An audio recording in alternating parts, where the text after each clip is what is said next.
Multiple reports and NBA insiders already acknowledge the fact that the New York Knicks are likely going to make a star or superstar trade this offseason if that star that they like becomes available. But a question mark that we have moving forward for the Knicks is, what are they going to do on draft night?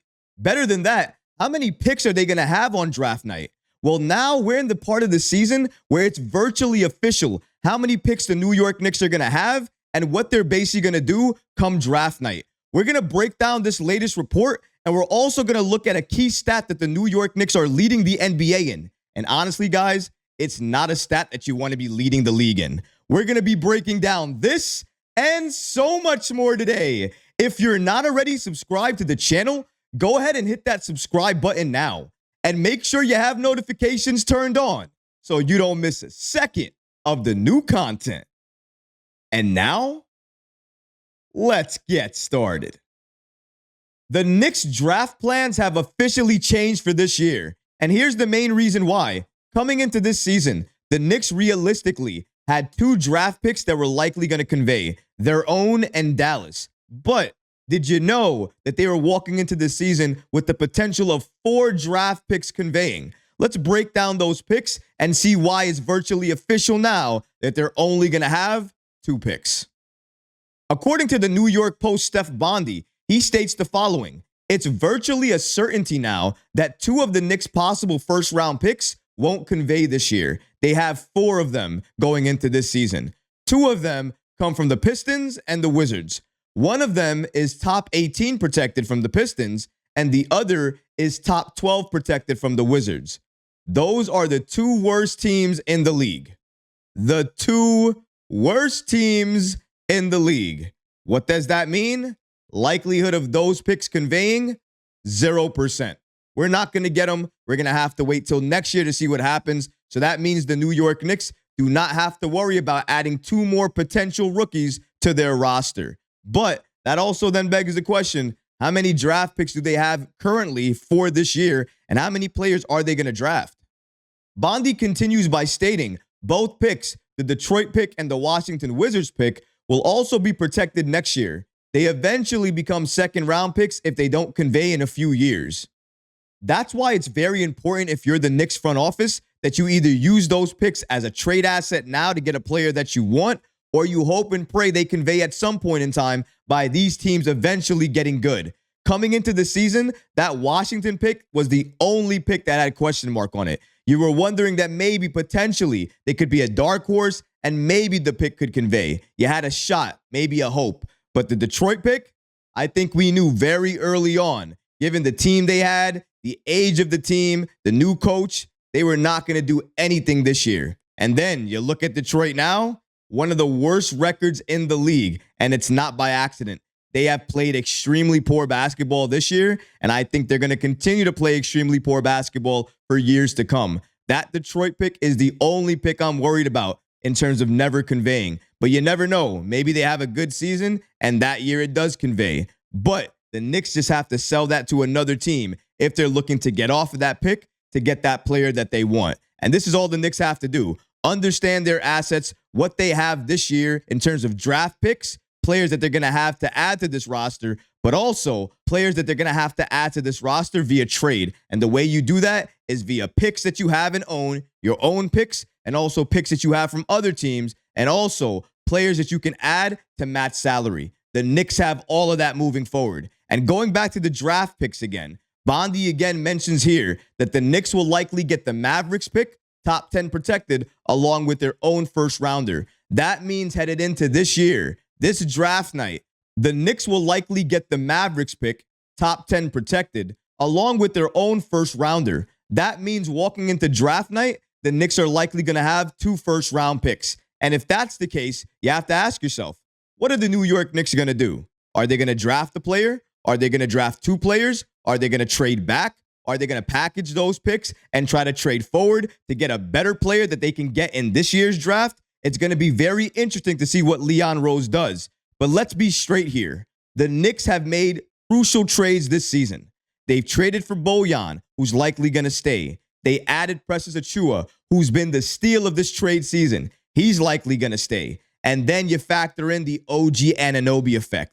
They now have him. They're going to pay him. So the Knicks have a lot of roster spots and a lot of playing time to go around to players already on the roster. If they don't make a significant move this offseason to get that superstar player on this roster and they go into next season with this team, then how many rookies are actually going to get playing time under Tom Thibodeau with this team? And that's the question you're going to have to ask yourself if you're the Knicks front office. I'm not saying don't draft players. I don't think that's the right way to go about it. I still think no matter what, no matter how much playing time you can promise a player, drafting young talent is the way to go because you never know what these young players are going to turn into. And maybe another team sees that talent a different way than you do. And if you sell it that way, you might be able to trade that young asset, a couple of other players, and of course, other draft picks in order to get that player that you've always wanted on the roster. But drafting players helps that. It doesn't hurt it. Even if you can't find consistent minutes for that player, if that player is young enough and you can play him some minutes here or there each and every game, you'll still keep their value up enough where other teams might want to trade for them, especially early on in their career. Now, of course, if you continue to do that year after year after year, a la Obi Toppin, no matter where that player is, no matter where they get drafted, and no matter how good they look in flashes, if you treat a player like that, then that player is going to be seen that way by other teams, and you're going to have a harder time trying to sell that player. So if you're the Knicks front office, you got to ask yourself, if you draft a couple of rookies, how much time are they going to get on this team? How much time are they actually going to play? So in my opinion, especially if you use the past as a factor here under Leon Rose with this Knicks team, I think it's extremely clear the New York Knicks are likely either going to trade back to get more assets for these picks so they can continue this process of continuing to have a lot of assets that they can trade for that star or superstar player once they become available. Or if they don't do that, they'll likely package those picks and move up to get a player that they value, they covet, and they can add to this team for the long haul. A young asset, a young player, maybe a wing, maybe a power forward, or maybe a center with some more offensive game that Mitchell Robinson has or that Isaiah Hartenstein has, who can help stretch the floor better. Maybe if you get a center like that and develop him, maybe this Knicks team in a few years is even more unstoppable because of that type of player that you drafted. It's going to be very interesting to see what the New York Knicks do. I'm going to be locked in and watching closely. But it's pretty clear the New York Knicks are walking into draft night with Dallas's pick and their own pick. Are they walking out with 2 draft picks, no draft picks, or 1?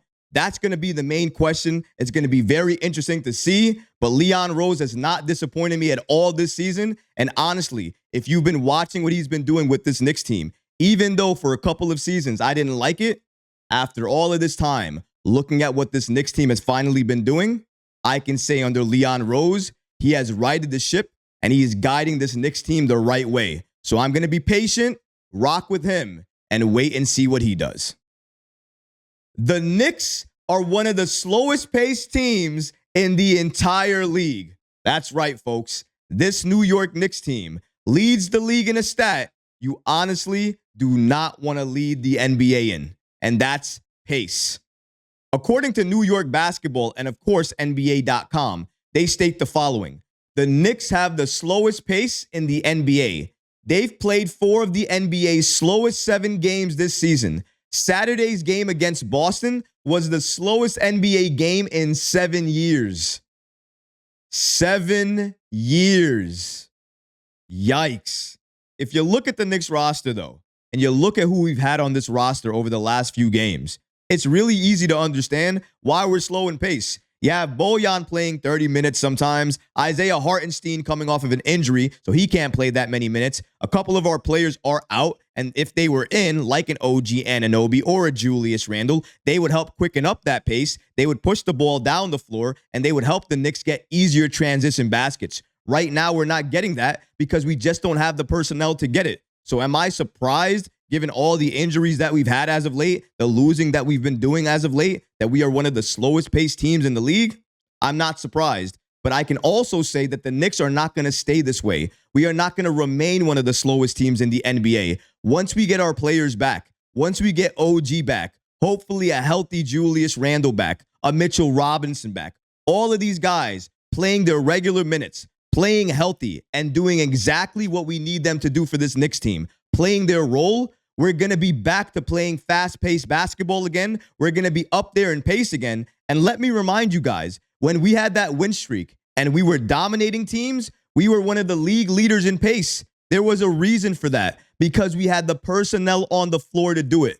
Once we get healthy again, that's going to happen again. So I'm not worried about this pace thing right now. But if it continues to be an issue once we get healthy, yeah, then I'll be concerned. As of right now, I'm just waiting for this Knicks team to get healthy. And sooner rather than later, and I'm looking at you, March, this Knicks team is going to be fully healthy and whole once again. And once that happens, NBA, league, watch out because you're going to be creating different tweets and different stats about this Knicks team. You're going to be creating stats about how this Knicks team is dominating the NBA. But what about you guys? What do you think about the New York Knicks basically having 2 draft picks walking into draft night this season? And what about this pace issue with the New York Knicks? Are you concerned about that stat at this point in time? Let me know in the comments below, guys, because honestly, I would love to hear from you. But that's going to do it for this episode. I hope you enjoyed it. And if you did, go ahead and smash that like button, leave a comment below, and of course, guys, please subscribe to the channel.